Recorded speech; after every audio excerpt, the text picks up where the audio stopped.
Thalassemia adalah kelainan genetik pada darah yang menyebabkan produksi hemoglobin terganggu sehingga eritrosit rusak, berukuran kecil, jumlahnya tidak normal, dan daya ikat terhadap oksigen rendah.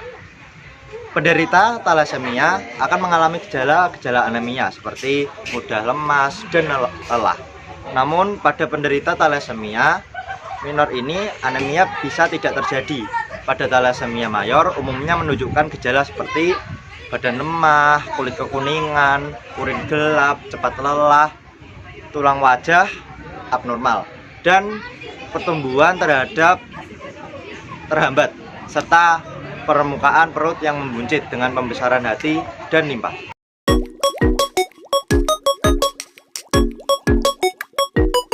Thalassemia terbagi menjadi dua macam. Yang pertama yaitu thalassemia mayor. Thalassemia jenis ini terjadi apabila kedua orang tua mempunyai sifat membawa thalassemia atau disebut karir. Gen yang membawa kelainan thalassemia ini bersifat homozigot dominan dan akan menyebabkan kematian.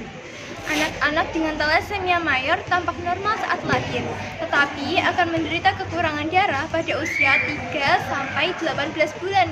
Penderita thalassemia mayor akan memerlukan transfusi darah secara berkala seumur hidupnya.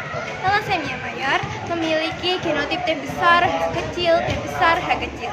Yang kedua yaitu thalassemia minor. Thalassemia minor merupakan keadaan yang terjadi pada seseorang yang sehat, namun orang tersebut dapat mewariskan gen thalassemia pada anak-anaknya. Thalassemia minor terjadi ketika gen thalassemia bersifat heterozigot. Thalassemia minor memiliki genotip T besar H kecil, T kecil, H kecil.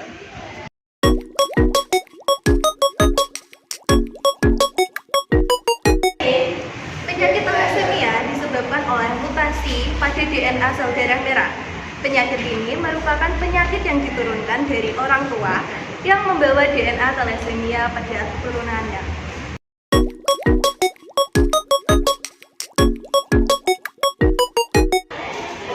Beberapa cara pengobatan yang dapat dilakukan bagi penderita thalassemia. Yang pertama, ada transfusi darah. Prosedur ini dapat mengisi kembali kadar hemoglobin dan sel darah merah. Yang kedua, ada helasi besi. Tindakan ini melibatkan pembuangan kelebihan zat besi dan realiran darah, sebab terkadang transfusi darah yang terlalu sering dapat menyebabkan kelebihan zat besi. Yang ketiga, ada suplemen asam folat. Orang yang menerima transfusi darah dan helasi B mungkin juga membutuhkan suplemen asam folat, sebab asupan asam folat dapat membantu sel darah merah berkembang. Yang keempat, ada transplantasi sumsum tulang atau sel puncak. Sel sumsum tulang menghasilkan sel darah merah dan putih, hemoglobin, dan trombosit. Cara ini merupakan cara paling efektif. Yang kelima, ada pembedahan. Prosedur pembedahan menjadi pilihan apabila mengidap penyakit ini, memerlukan perbaikan kelainan tulang.